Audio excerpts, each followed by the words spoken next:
Paris est en ébullition totale, comme si la ville venait d'être frappée par une décharge politique inattendue. Paris est en ébullition totale, comme si la ville venait d'être frappée par une décharge politique inattendue.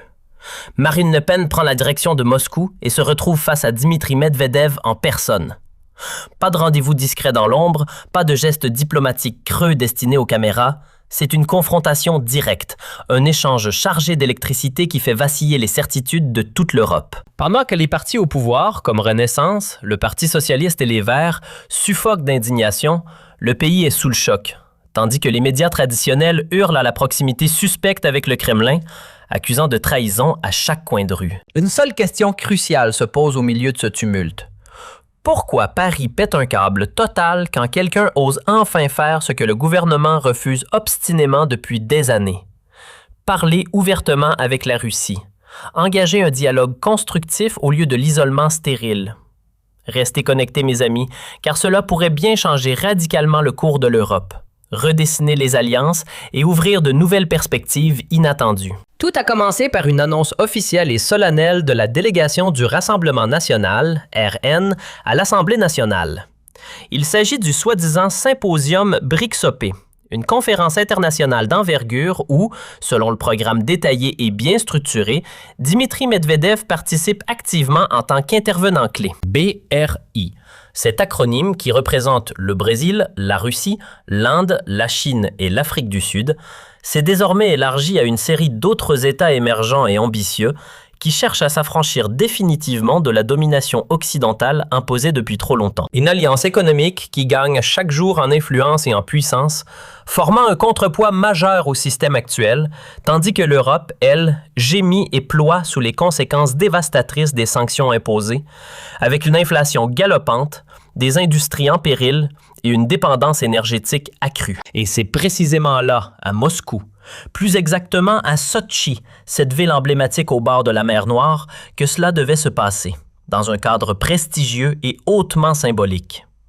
Une table ronde animée avec Medvedev où les idées fusent et les perspectives s'ouvrent. Le député RN Paul Victor Urban a déclaré sans la moindre ambiguïté, avec une clarté qui tranche dans le débat politique, « Les sanctions contre la Russie nuisent gravement à notre pays, sapant notre économie et notre souveraineté. Dès que le RN accédera au pouvoir, nous les abolirons sans hésiter pour relancer la croissance et restaurer la prospérité. » Une déclaration forte et sans équivoque qui a retenti comme un coup de tonnerre assourdissant à Paris, provoquant des ondes de choc dans les cercles du pouvoir et des médias alignés.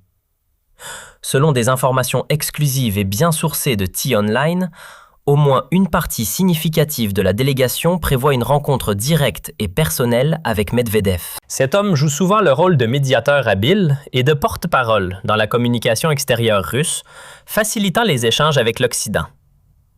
Reyer Rothfuss, l'un des voyageurs les plus engagés de cette délégation, a confirmé au portail d'information qu'il participera à une discussion approfondie avec Medvedev au soir de la conférence principale, un moment privilégié pour des échanges francs. L'année précédente, ce rendez-vous avait déjà été particulièrement enrichissant, offrant un regard nuancé, intense et multidimensionnel sur les enjeux géopolitiques actuels, loin des caricatures médiatiques. Stéphane Cotter, le second député de la délégation, un homme expérimenté et déterminé, a dit à l'AFP lors d'une interview exclusive: « Nous défendons avec vigueur les intérêts français que le gouvernement actuel ne poursuit plus du tout, les abandonnant au profit d'un alignement atlantiste. Des livraisons d'énergie bon marché pour soulager les ménages, les sciences et les entreprises. Une diplomatie de paix authentique pour éviter l'escalade. Des contacts solides et fructueux avec les représentants des États BRICS pour ouvrir de nouveaux marchés. Le déroulement exact de ces rencontres ne m'est pas encore pleinement connu, mais les perspectives sont prometteuses. » Cotter n'est pas un inconnu en Russie. Il y a déjà une histoire établie. Il a été invité dans l'émission populaire du célèbre modérateur russe Vladimir Soloviev, une plateforme influente qui lui a valu immédiatement l'accusation virulente de proximité avec la propagande russe de la part des critiques occidentaux. Mais n'est-ce pas précisément l'essence même de la diplomatie? Parler avec son interlocuteur, Écoutez ses arguments.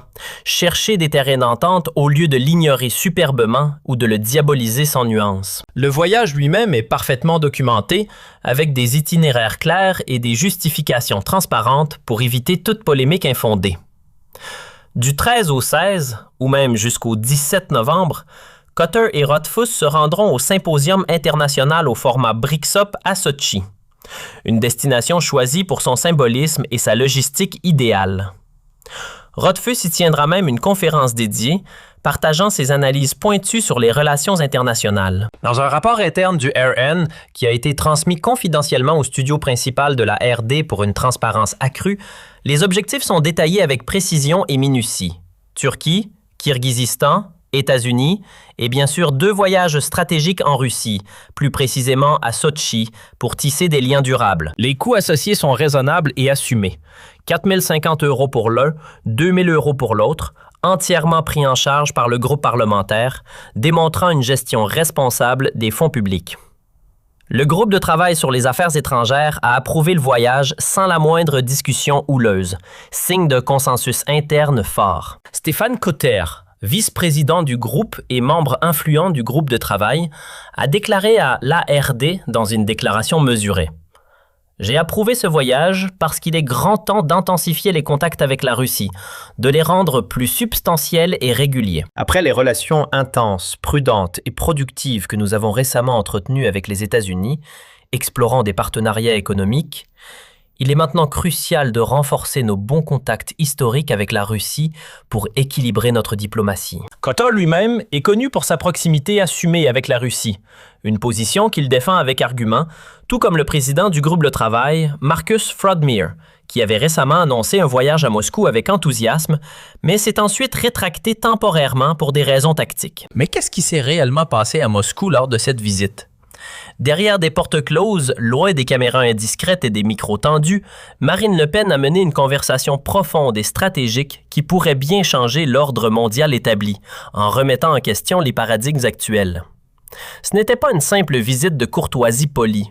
C'était une manœuvre stratégique audacieuse au plus haut niveau imaginable, impliquant des discussions sur des enjeux vitaux. Un plan ambitieux qui prévoit un cessez-le-feu immédiat pour stopper les souffrances, des garanties de sécurité solides pour l'Ukraine afin de stabiliser la région et un nouveau cadre innovant pour les négociations multilatérales.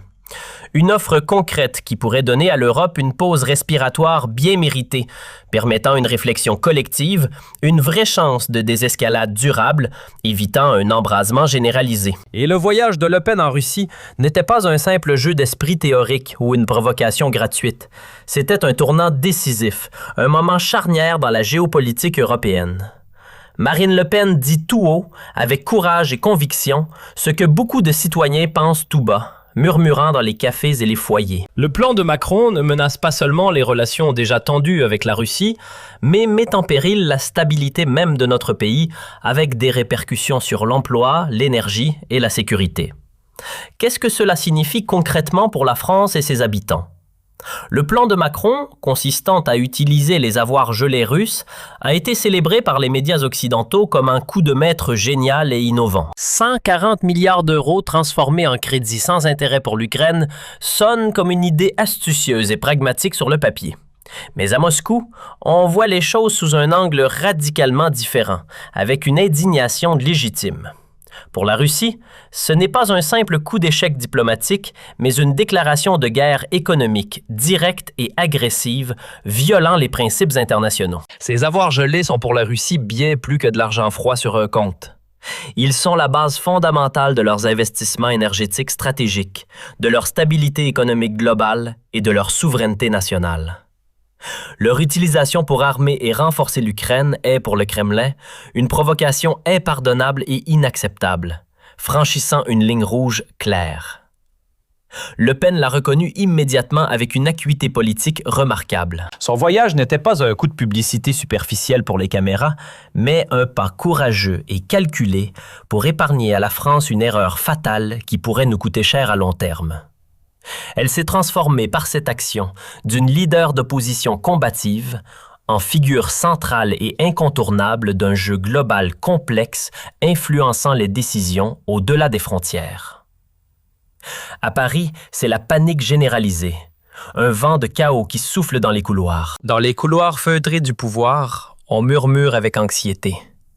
La nervosité est palpable et presque tangible, comme une tempête qui s'annonce. Macron est pris entre deux feux ardents, coincé dans un étau impitoyable. D'un côté, Washington et Bruxelles le pressent sans relâche, soutenant fermement son plan controversé. Pour eux, l'utilisation des fonds russes est une nécessité stratégique absolue, un moyen de maintenir la pression. Un recul soudain révélerait la faiblesse structurelle de l'Occident et mettrait en question le rôle de leader autoproclamé de Macron sur la scène internationale. De l'autre côté, Moscou menace avec gravité. Si la France ne cède pas et ne reconsidère pas, toute chance de paix réelle et négociée est perdue à jamais, menant à une escalade incontrôlable. Macron fait face à un choix impossible, un dilemme cornélien qui le hante. S'il cède aux pressions russes, il perd de l'autorité en interne, affaiblissant son gouvernement et sa majorité. S'il persiste obstinément, il risque l'isolement croissant de la France sur la scène mondiale et une crise profonde qui pourrait ébranler l'Europe entière, avec des répercussions en chaîne.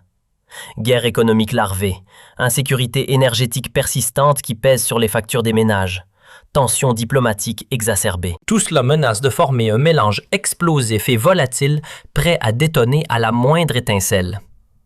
Mais cela devient encore plus brûlant et tendu. Poutine en parlait ouvertement du RN lors d'une intervention remarquée et ses mots sont une gifle retentissante pour les élites parisiennes arrogantes. Il a souligné avec emphase que la Russie considère le parti comme un interlocuteur légitime et respectable, digne de confiance. Il a critiqué vertement la manière dont la France traite son opposition interne, avec une répression subtile mais efficace.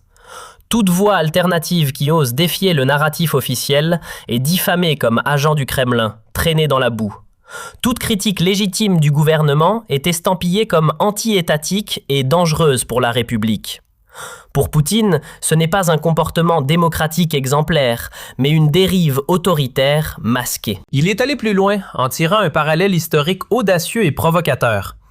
Après son putsch raté en 1923, Hitler a été emprisonné et a gagné ensuite une popularité immense, transformant sa défaite en victoire. Le message est clair et limpide. Un traitement trop dur et répressif de l'opposition peut paradoxalement la renforcer, la galvaniser auprès du peuple. Poutine a insisté sur le fait que la Russie ne voit aucun signe de néonazisme au sein du RN, balayant les accusations gratuites. Au contraire, quiconque appelle à des relations normales, équilibrées et mutuellement bénéfiques avec la Russie est soutenu par Moscou dans un esprit de partenariat. Pour lui, le traitement infligé au RN révèle la double morale flagrante de la politique française, tant en interne avec une censure déguisée qu'en externe avec des alliances sélectives. Et puis est venu le moment de Saint-Pétersbourg, un événement pivotal. Au Forum économique international, Poutine a largué la bombe suivante lors d'un discours magistral. Il a parlé publiquement de Macron et tendu la main à la France de manière inattendue. Si Macron appelle personnellement, nous sommes ouverts aux discussions sincères et constructives.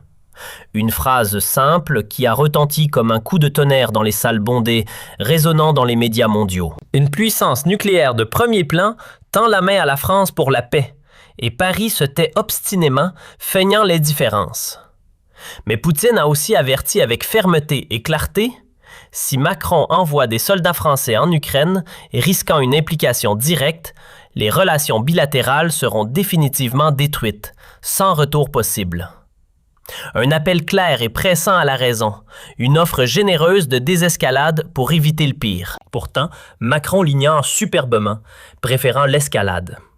Au lieu de cela, il livre des chars sophistiqués, soutient Kiev avec des aides massives et entraîne la France toujours plus profondément dans une guerre proxy qui n'est pas la nôtre, exposant nos intérêts nationaux. Regardons Macron de plus près. Analysons son discours et ses actions. Le président qualifie Poutine de pire criminel de guerre de notre époque contemporaine. Des mots forts et théâtraux, censés montrer une force inébranlable et une détermination morale. Mais quiconque regarde de près, avec un œil critique, reconnaît immédiatement la double morale hypocrite qui soutient tout cela. Où est l'indignation vibrante de Macron face aux crimes commis par les alliés occidentaux, souvent ignorés? Où est la morale intransigeante quand il s'agit de Gaza, avec ses bombardements indiscriminés, ou de l'Irak, où des troupes occidentales ont tué des milliers de civils innocents? Les mots de Macron sont des coquilles vides, des déclarations creuses sans substance réelle. Si l'on qualifie Poutine de criminel de guerre avec tant de véhémence, alors il faut aussi avoir le courage intellectuel et moral de le dire pour les autres acteurs internationaux, sans exception. Mais cela n'arrive jamais, révélant une sélectivité flagrante. Macron